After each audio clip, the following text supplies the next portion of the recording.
Alright guys, welcome back to another Conscious Conversation podcast. This is episode number 25. 25. That is the bronze anniversary. Bronze, silver, gold. I have no idea. Is it the bronze anniversary? How does it work with the royalty? If we're going to 100, right? Oh, the Jubilees. Jubilees, yeah. 50th is a silver jubilee. 100 would be gold. So bronze, we're on the bronze jubilee. Bronze? Yes. Happy bronze anniversary, my friend. Yeah, I was going to say, we can't even say anniversary because it wasn't like an entire year, it's just been 25 episodes. So this is basically episode number 25, and yeah, we just had a ball ache trying to sort this out, right? Double ball ache. It's been a weird day. I've forgotten the microphone, I've forgotten the laptop, and we're basically using Craig's new microphone. We've had to set it up on his MacBook. That wasn't working because obviously Apple products for you. And we've switched over to Craig's old Windows laptop, which seems to be doing better, but then we had to fiddle around with all the settings. Been an interesting day. Right. What we'll do is, we've got literally about 35 minutes of recording, and we'll make this into part 1 and part 2. So we'll shoot part 2 on another day, and we'll leave you guys on a cliffhanger. Right, so what was the topic we're going to go into today? What was the topic we're going to go into today? I think it was equality and responsibility. Oh, yeah. So, yeah. Equality. Where do you want to start? The definition of equality. What would the definition of equality be? So, equality is, I would say, a fair opportunity. I think I wrote the definition down. You got it? Yeah. I think it's fair opportunity to make things equal. Being different from having everything the same for everybody, which isn't the same as having equal opportunity. You can't make things the same for everybody, but you can offer the correct level of opportunity for everybody.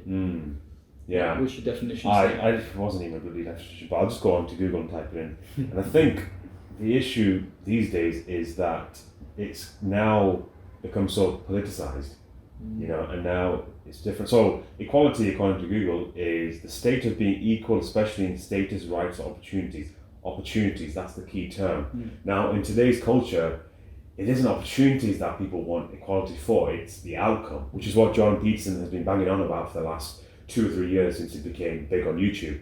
It's equality of opportunity is perfectly fine. It's saying that if you and I apply for a job, we should still have the same opportunity to apply for that job, and they should only judge us based on our competence, which is something beyond our race. It's beyond our race, it's beyond our gender, and it's something that we both can achieve. So depending on how much we strive and how competent we are with the job, I think that is the way it should be based on, purely competence, and other traits like intelligence, smartness, whatever, depending on what job you're applying for, what thing you're judging someone for. But it should be equality of opportunity. So we should both have the same rights. Me as an Indian person, you as a white British male, should still have the same opportunity to apply for the job. The issue comes when you say now we want 50% women or 50% men or 50% black people or 50% white people, or that's when we've got an issue, because now we're saying that we're not going to select you because of your competence or your intelligence.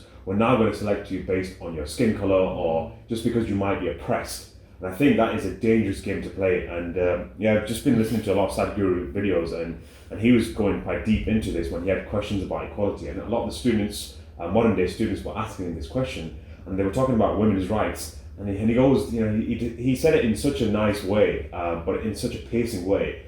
He says, I don't care about what bits you have in your pants, because the only time you care about that is when you go into the toilet or when you are in the bedroom. That's the only 2 times. So why should I care about what you've got in your pants? I'm judging you based on your competence, your intelligence, and your ability to do this task, or whatever if it's a job, then whatever you're trying to apply that job for. But you shouldn't be judging anyone else on any other traits apart from those traits. So I do often feel like you only use me for this podcast because I'm white sometimes. I think so, go around, isn't it? But it's funny, isn't it? It just gives a funny image, like a business is setting up and you go, okay, we're all fine, we're going to start off with this project, we're going, but I need a brown guy. Well, we just need a brown guy in here and get a disabled woman and whatever minorities that we can, or somebody who's transgender or whatever, just because equality states so. And it doesn't make sense. Like, it's very social justice bandwagon warrior style, isn't it? It's like, right, we need 1, 2, 3, 4, 5, and it's all got to be made. I mean, look at what they did with the movies, innit? It was, the latest Star Wars films got a lot of flack for that. And there was a scene in the Avengers, did you watch the Avengers? Yes, Endgame? yeah.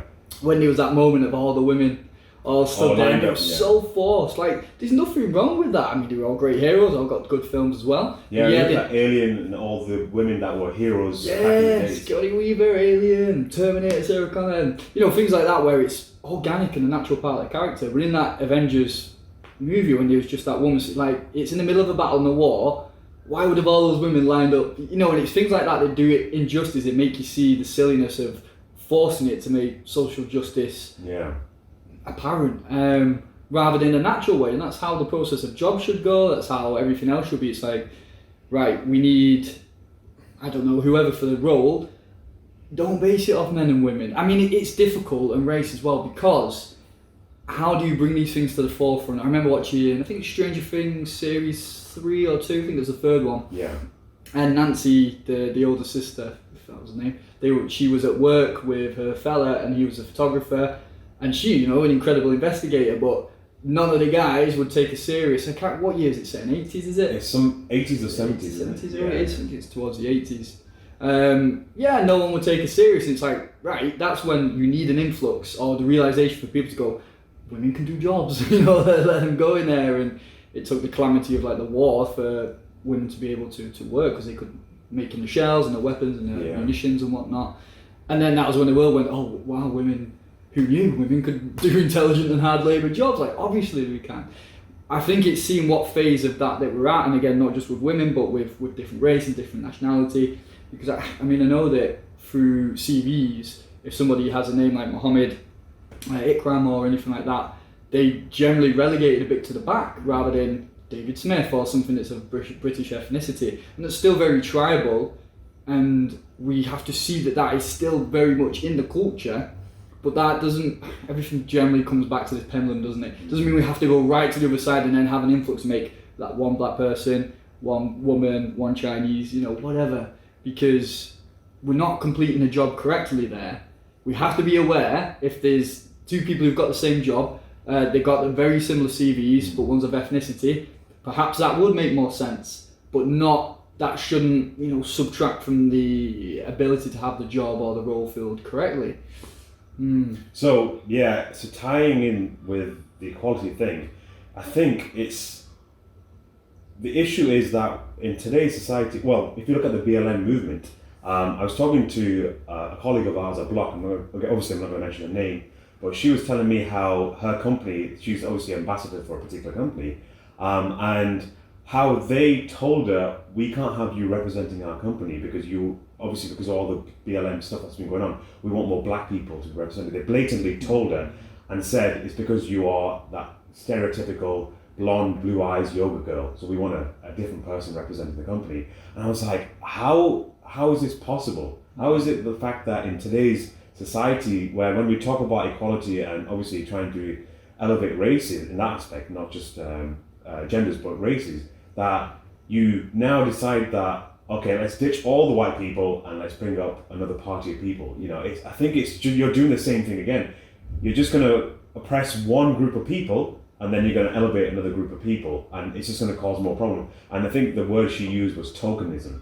You're using them as tokens, and it's something that I had a sort of a discussion with a yoga teacher based down south. We were just having a conversation on Instagram when the BLM movements were going on, and I was like, do you not see what the issue is here? The underlying issue, not just a quick fix or just like you're talking about the symptoms of the issue. I was like, do you not see the underlying problem? If you suddenly say now that she was saying that yoga needs to obviously have more people of color represented in the sort of the brands and stuff, and I was like, all you're going to do is exactly that same thing, tokenism, where you replace one group of people with another group of people, and then another category of people or another group of people will say, well, now you're oppressing us, so what are you going to do with us? So you're going to bring them up, and you're going to keep going around. So you might be starting off with, you know, bringing up the black people, and then the Asians will be like, what about us? You'll bring them up, and then you're going to go around to everyone, and then every single group is going to be elevated, and someone is always going to walk away with the short straw. So they'll always feel like, you know, we're oppressed now. So where does it end? Where does it start and where does it end? And tying this in with what the underlying issue is with society, it's because we've become so masculine dominant. That doesn't mean that men are dominant. I mean, like the traits that we have, the masculine energy and the feminine energy that each person has, we become so masculine dominant where now women are encouraged to become more masculine, adopt more masculine traits that are required to run society. So we have a very Darwinian approach, which is survival of the fittest, so accumulating as much wealth as possible. And now we're telling women that in order for you to be considered successful, or considered for you to be respected by society, you have to get into those positions. Whereas feminine characteristics like raising a family, or just even having kids, or having the sort of thought of having kids and talking to women about it, it's almost being put down in the media, saying that, oh, why do you want kids? Why are women staying home looking after the kids? And that's not seen as success anymore. Creating a family and raising a family is no longer considered a success anymore. And that is a very dangerous path to go down, because then it's just all about, grind, let's just get out there and do this and that. And you just create a society that's masculine dominant. Yeah, it's great, man. A friend of mine there was a documentary or something by Misguided, the clothes company. Yeah. I didn't watch it, so I may be off course here. But my friend told me, and he's quite a switched on guy, and he was saying that the images that they were showing were young black girls. I think he said he was black. And they were very much like, we get things done, we're badass bitches, look at all this money we make, whatever it takes, we get the job done. And it's like, does that want to be the attitude that we want? You can see how, and he actually said that the Misguided behind it were quite proud that they were showing that as if it's a positive thing. More so maybe them thinking it's a positive thing. You work hard and well, yeah, for sure, but that shouldn't be a definition of what you have to do to reach success or to achieve, because that is, you're right, it's so masculine dominant, and the way the world has been very masculine with masculine leaders, definitely need more feminine energy in there to balance things out. That doesn't necessarily mean females, it just means people that are a bit more in touch with that. Yeah, and caring about everyone as opposed to just like, it's all about us and nothing else. It's the right person for the job, isn't it? Because if you did get women coming through and because they were masculine, which is probably how it would dilute itself versus women would go through very strong, empowered women, empowered might not be the right word, but very dominant women, which is essentially the same thing, possibly a little bit less than the masculine. But it's interesting because we talk about toxic masculinity, it's not actually males that are the issue, it's the fact that the society's become very masculine dominant, so it's gone to one extreme as opposed to having the balance between. So the nurture, the care, and also the discipline and the order, order and chaos that Jordan Peterson talks about, it's balancing those two things, and we're not doing that. And I think that is the biggest issue. It's not the fact that, it's men versus women, because we are the same species. How can there be a war? Like, men cannot survive without women. How do you reproduce a generation of kids? You have to have women. So this whole idea and this whole narrative that's been pushed that women are suppressed and this and that, it's obviously massively entwined with the politics, and a lot of people are really not looking deep enough. They're looking at the surface layer and saying, yes, when people talk about femininity, it's almost immediately talked about as females or women that have been put down. So, it's that lack of understanding, or that lack of wanting to get a little deeper into the root cause of it. And I think people like Jordan Peterson, when he comes forward and says, this is what the issue is, because he's successful and he's male, they automatically say, well, you're for the tyrannical patriarchy. And it's like, he's the least polarized person I've ever met, and yet he's been pushed in that way. So, yeah, it can never end under the microscope, couldn't it? Because they could say, well, we like the work he does, he's very intelligent, and he deserves, I think, every element of praise that he gets. But then we're also within his demographic, which is like 80% males from early 20s to like late 30s, I think, that go to his things, and he's not that appealing to women in a certain way, which is interesting. But the ideals that he promotes, they're always so balanced and so. I remember watching him on. He was on a show called Scanlan, which is a Norwegian talk show, and they were talking about the equality issue with men and women and pay. This was a big thing, was 2 years ago or so, and the host was kind of against him a little bit. I mean, he's a really good host as well, but he was sort of not seeing it, so he was asking questions about it. And then there was a female business lady on there, CEO as well, and she was quite against what he was saying about women there should be more women in high positions. And when he tells you how it is, it's like, yes, I'm not saying that they shouldn't, but what I'm saying is women who go down that path, they have to sacrifice having a family. They have to choose it. I cannot have kids. While if they have a husband who's, again, the more masculine energy is programmed to go out and to get things done and to create the security for the feminine energy to nurture and to create a stable environment at home, things like that. And again, that doesn't mean just in the house, it's whatever that environment entails. And that's what the energy is saying to do, you know? So it's not so much about that there shouldn't be women in high-powered jobs, it's they have to sacrifice a lot to do that. And I always thought, I don't particularly want children, but if I ever had, I thought I'd love to be a stay-at-home dad. You know, I'm quite a caring and loving and fun energy when I'm around kids. I love spending time with them. Wouldn't be permanently though, a weekend with my nephews and my niece and nephew is enough for me, right? Yeah. But that energy, if that opportunity was there and kids were in my life, I would definitely choose that if my wife or partner wanted to work. No issues with that. It's, you know, there's so many other variables towards it. It's not just everybody should be in work, or there should be more black people in this job or white people over there. It's like, what does that person want? How does it actually help the business? Is it just image? Like, is it, exactly, we want to show, you know, Tesco did something terrible. I think it was the Co-op, they increased everybody's pay by £1, something like that, during lockdown for their staff. And Co-op, from what I hear, are quite good. People who I know work there speak really well of them. And Tesco, they, instead of giving them a pay rise or helping them out, they spent like a few hundred million or something like that, or a few million at least, on an advert campaign saying thank you for our staff. Right. So have the image, or actually help the people who are working for it, like the Co-op did. Do you know what I mean? It's like, because we want to see that way. And the example you used for the company before is the same thing. It's, do we actually want equality, or are we just showing that we want equality? And yeah, it's messy, man. It's real messy. It doesn't matter what colour you are, what race you're from, what your gender is.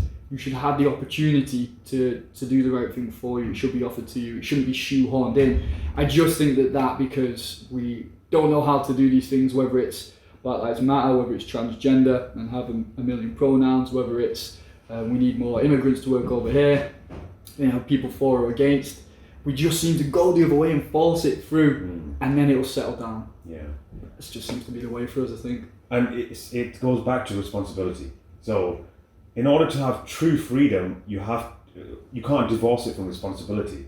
As soon as you do that, then it's selfish. You know, when people talk about freedom and equality, if you want that kind of world to exist, you have to make sure that the individuals that are living in that culture are not devoid from responsibility, because without responsibility, there is no sort of society.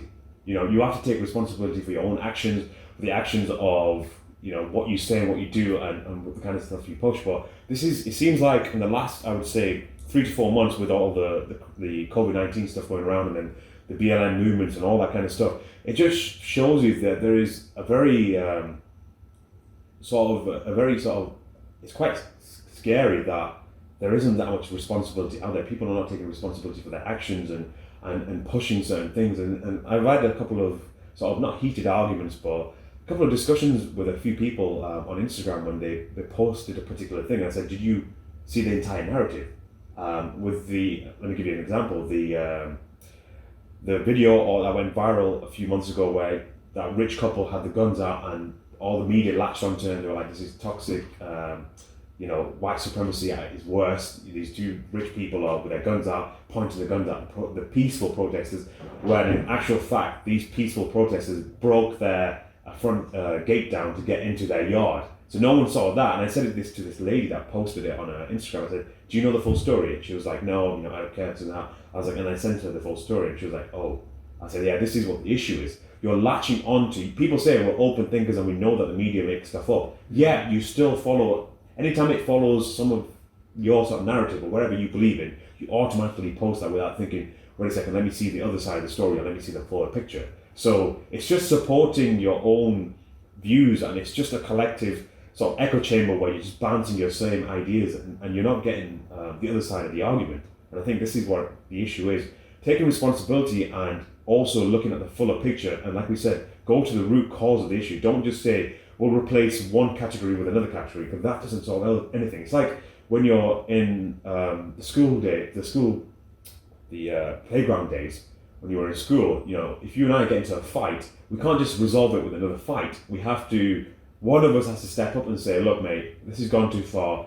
let's sort this shit out. You know, let's not go to violence if it doesn't need to go to violence. Let's sort this out properly, and let's go to the root cause of what's caused this issue. And most times, the root cause was nothing to do with the whole thing that caused the violence to happen. You know, the root cause was something quite separate to it. And because we didn't discuss it, or we heard from other people, well, he's taking the piss out of you and he's calling your mum out, this and all this. You remember it when you were kids. In order to push someone to get into a fight, you tell them all this kind of stuff that the other person or the opponent has said, and then you almost create the environment there for them to get in a fight for. And yeah, man. I remember an exact situation. I'm laughing as you're saying it. An exact situation that in school. Two lads, both lovely guys, both were good friends as well to a point. And whatever happened, literally hearsay, and pushing them to go and have a fight happened. And it was.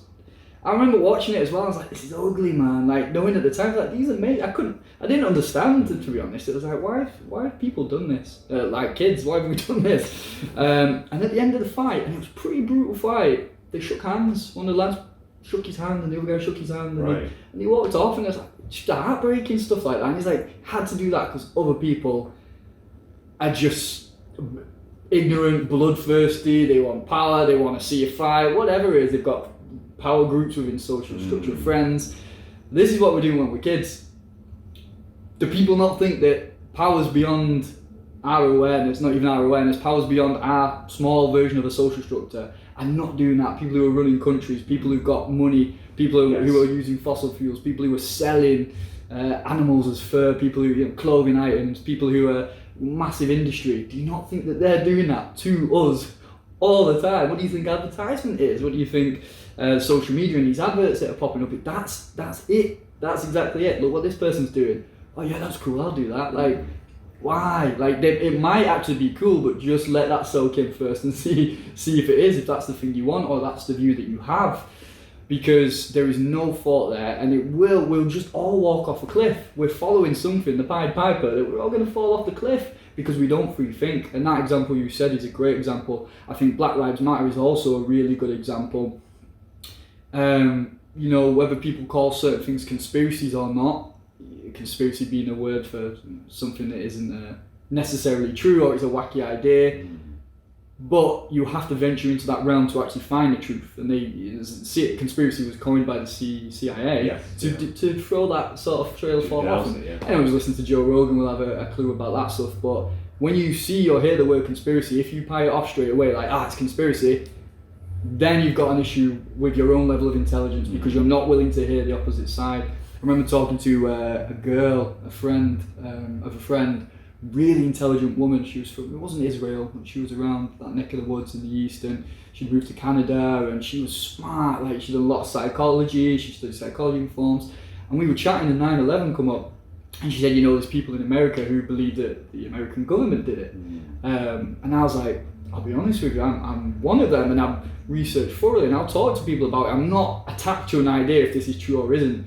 But when you know that the Vietnam War was a setup, when you know Iraq War, there's weapons of mass destruction, okay, well, 1 million people protest anyway, over 1 million, they're ignored, they go to war, they kill loads, it turns out there wasn't any weapons of mass destruction, let's forget about the whole situation. Like, you think that's the first time that's happened? You think that's the only time government will push us somewhere on a narrative? Like, no, it's happening now. It is happening now. The events that are occurring around us, like, look at the truth.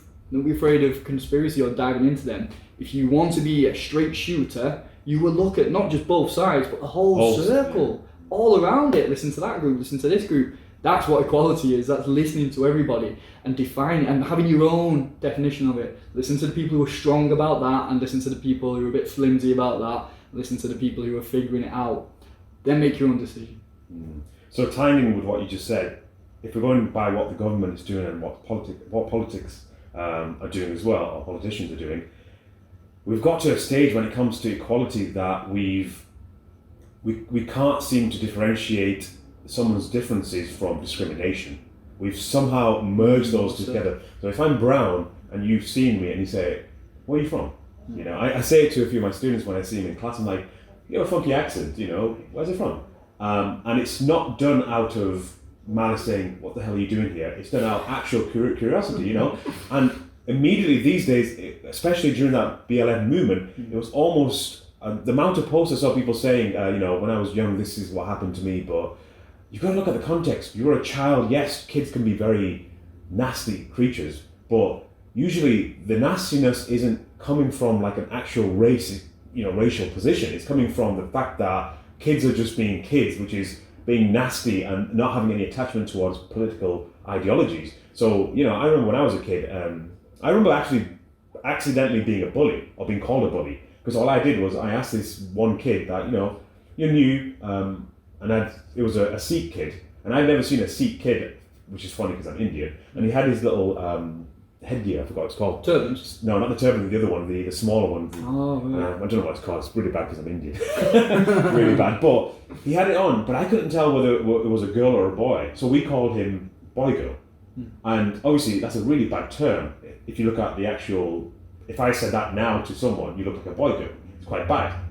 It's insulting. But back then it wasn't done out of any sort of like, malicious intent. I'm not calling him out because I feel as though that's why I'm a very nasty person. It's because I didn't know what was going on, so I just thought I'll just, wherever he is or wherever she is, I'll just call it out. It was a Sikh boy, but because he had long hair and he had tied up, to be fair, he looked very much feminine as well, so it's quite difficult to distinguish him. But yeah, and I think I look back and I think, that kind of situation, and I'm not trying to defend myself, and obviously I probably should have been a bit more clued up, and I should have asked my parents, like, this kid, and I can't tell. You're a kid though, right? That's what we're learning. Well, this is what I mean. So being a child and then reading these posts that people were posting, and I'm not saying all of them were, the kids that were picking on them weren't actually picking on them. Some of them might have been, but in many cases I read it and I don't see the malicious intent. I don't see a child saying, "Mom, why is that person looking different?"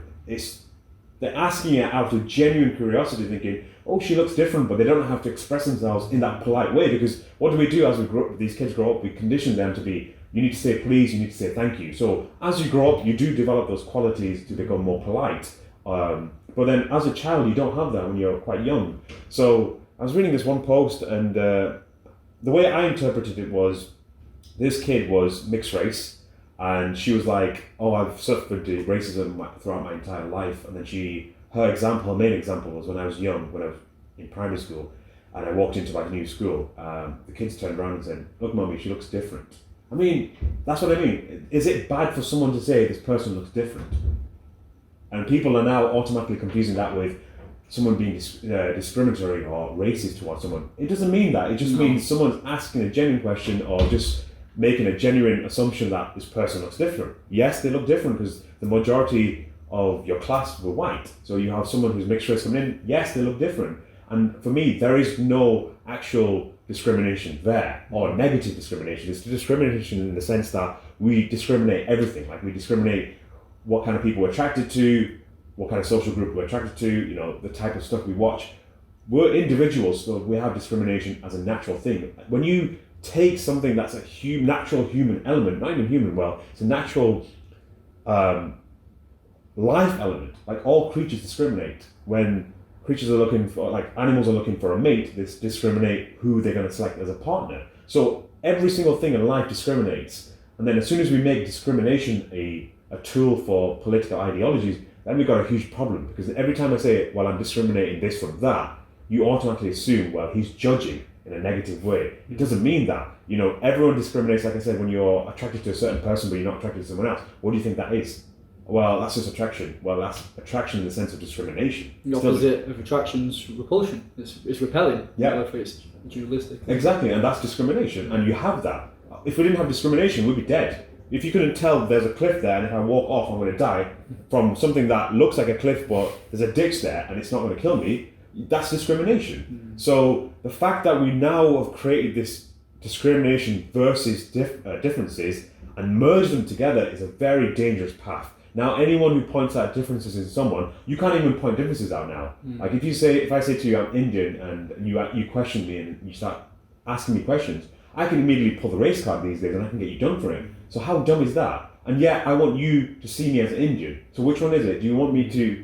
Do you want me to be saying to you, I want you to treat me as a normal person, or do you want me to also say that I want you to see me as someone who's also an individual? So which one is it? And I think the path of seeing someone as an individual will also have confusion, which is this person actually being racist? So you have to look at it in the sense of what's his body language, how is he perceiving his message, and am I 100% sure that he's been racist? And I've worked in security for 3 years, and I remember we had many football games where someone would shout out, "Shut up, you black," someone, something. And I always say, when you hear that and you pull him out, you gotta be 100% sure that he's saying it in that way. Because one time, my colleagues pulled someone out, and it was two mates just having a laugh, and the guy was just saying, "Shut up, you black," something, and they were just really good friends. And I was like, well, in that scenario, what do you do? Well, that person is being racist, but they're doing it in a way which is more tongue-in-cheek. And I get it, in a landscape where everyone's quite sensitive about these things, they may have done it not in the right time. Maybe it wasn't the right time. Yeah, you've got to be environmentally aware, I think, and where you're doing, like anything, do you want to encourage that? Because people, it's like when someone calls your brother something when you're a kid. You say that about your brother, but you're not allowed to because he's not your brother. It's the same sort of thing in that sense of friends. Is like, I'd be cautious to use that language when you're around other people, because if everything's based on that level of responsibility and consciousness, it's like if you throw a bit of, if you have an apple and you throw it on the ground and there's people around watching, kids watching, they might be like, oh, it's fine to do that with litter. Yes, I know that apple will biodegrade, but they might just think it's fine and do it with a can of Coke, and I completely get what you're saying. I think it has to be context sensitive is the word I'm looking for, to what you're around and what you're doing it for. Like, I mean, because football's linked to heavy with racism, isn't it? Like people doing monkey chants and things like that. It's like, God, how barbaric are we? So there are connotations, I think, with things like that. But I definitely get what you're saying. What you were just saying about, you can't say things like, oh, he's different, It's harmless when you are at that young age, and there is a difference. That's why it's interesting. That's where you're from, what's your background, what you're into. And you find, like, because we've got very similar spiritual beliefs and so separate upbringings and lives, but there's such a commonality, which is a beautiful part of the difference of life and a unison at the same time. Well, we can convey that in a very sort of organic, polite way, but as children, you're not going to. You don't have the capacity to at that point. You have to learn through the process. Well, what I think is worrying is this stance, and as it continues to be fed, and it will. There's things behind this sort of means of talking. It will get fed to eradicate any differences. Or you look at the East, man. You look at China and other places, Thailand, where they're putting our stuff. I say our stuff. Very British, but they're putting the Western way of have these shops, have these brands. KFC, McDonald's everywhere. Yeah, and just like what Europe and the UK did to America, and let's go over there and colonize and take it away from the natives, and because we know how to live, we're civilized. You should do it this way, And we'll pay the price for that. It will remove the beauty of different tribes, not even different tribes, different ways of living, different cultures. When you look at religion and how that works, there's a film called Silence. I think it's Martin Scorsese, and it was about when Christianity was trying to get into Japan and China. Really interesting, and how things were viewed there. And then if any of the locals caught these these Christian groups, they would kill them or torture them and whatnot. But it's like every group has their own religion or belief or their ways. It's one of the great things about Hinduism or India, and what Sadhguru talks about is like, it's whatever somebody's God is or thing is, as long as it's not being imposed and destructive, let it be. When there was the extreme Islamic movement, and they were just a few years back, they were trying to break down any sort of temple or idols from statues that weren't based on Islam, and they were, this was an extreme sect. Obviously, it's people in the world know that that's not how Islam is. It's just certain parts, like there are certain racist football hooliganism in England. It's like, no, it's different. Our way's right, and it's like, it's not right. And if it is right, you can't push these things on other people, and that's what equality is. Let everybody find their own way. If it's damaging or causing harm or problem, we need to say, hey, don't be doing that. Look at this, or why do you think that that's the right way, and try and have the conversation about it. And if we try and make everything the same, equality in the sense of the options there, and it's like science fiction things, where I think it's Star Trek, where they go to other worlds but they can't interfere. Even if they see things going really wrong, it's like can you offer help to that person, and it's up to them if they take it or not, but you can't push it on people. And that'll be it with equality. Like, does it stop when we go, okay, now the whole world dresses like the UK and colonisation, and then they have our same shops, and why? Because it's feeding the system. It's feeding somebody else's way of life and beliefs, and that just to make everybody see the same. How boring would life be? Yeah, we're getting to that stage where now, I feel like in the next 100 years, actual physical war doesn't need to happen. All you need to do is spin a tale and let the people kill themselves. And this BLM movement has just shown that, like, we are willing to rip each other apart over this one thing that's happening. Yeah, it was a tragedy that happened, but look what it's caused. It's caused literal anarchy everywhere. And I just think we have to just, again, go back to responsibility and take responsibility for our own actions. And if someone calls you out on a particular thing and says, you know what, I think you're being racist, talk about it. And just say, look, how are you coming to this conclusion? Don't be heated about it. Let's talk about it. Let me tell you my context. I get it, you have your interpretation of what you might have saw, but this is how I portrayed it. And you can't really, it's like when you're in a court of law, you have the right to defend your actions. And most times, it's definitely like misinterpreted by someone else, and that's what's happening today. Like, we really don't want to listen to anyone else's opinions. We just want to select our opinion, and that's it. And that's what's being driven in today's culture. So, what time are we on? You've got your breathwork class. A few minutes to go. Yeah. So, guys, this was a very short podcast. We only had like 40 minutes or half an hour to do this one. So what we're going to do is we're going to go into a part 2, and in part 2, we kind of want to cover the topics of equality in the work environment, and how it isn't just about when someone gets mistreated, or what's the word I'm looking for, when someone gets exploited. There's a fine distinction between exploitation and what's the word I'm looking for, when you involve everyone in one group. Inclusiveness. Yeah, inclusiveness. And I think we're getting to a point where if you were working for me and yet the conditions were crap, and yet I treated everyone well and equally, regardless of the job, people would be working together. And you might complain about certain things, but as long as you know that your manager's got your back and he's thinking of you of a human being and as an equal, maybe not as equal in the sense that, he's obviously, it's his company or whatever, or he's the manager, but he's seeing you as an equal part of the workforce and you're a big contribution, then most of these issues that we have in the workplace, you realize when we have issues such as the whole exploitation that happens in a lot of places, it's not really down to race or gender. So you might see women getting mistreated in the workplace, but it's not generally down to race. It might be many other factors, because there's something I was listening to, I think it might be February, and it said a lot of these exploitations that happen that we see in the media, a large portion of them are not based on the person's gender or their race or this and that, but it's pushed in that way. So men are just equally used and abused in workforces. I've been in a part of that industry where, my colleagues and, the way we were treated in like security, the security industry was terrible. 12 hours a day standing on your feet, and dealing with customers, but then whenever you said to your manager, look, this is what's happened here, they would usually take the side of the customer. So these kind of things, it's exploitation of people, human beings, not exploitation of race or gender, etc. But then we want to pull that immediately and say, well, you've exploited this woman because she's a woman and she's black and this and that. So we need to move away from that. And I think it's getting into, these situations where coppers are pulling black guys, but then you don't see the 80% or 90% of what the white guys that are being pulled in America. You just hear about the black men that are being pulled to the side.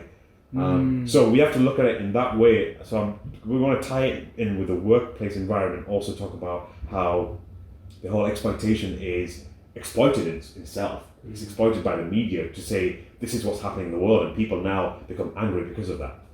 Yeah, I think there's obviously definitely things that need to change and have been getting changed on, like when there was black slavery, or when women couldn't work or vote, other people taking over the world telling them how to do it, like atrocious. That shouldn't exist, and obviously that's got a hell of a lot better. There was still remnants of that way of thinking, and like Sacha Baron Cohen with his Borat character and Bruno and whatnot, and how he'll go to like the Deep South in America and he'll show them images of gay people and whatnot, or just the penis, and the guys freak out, because it's almost making fun of them in a sense, because they haven't had any other education. It's just it's just been bred that level of this is how you respond and this is how you see things.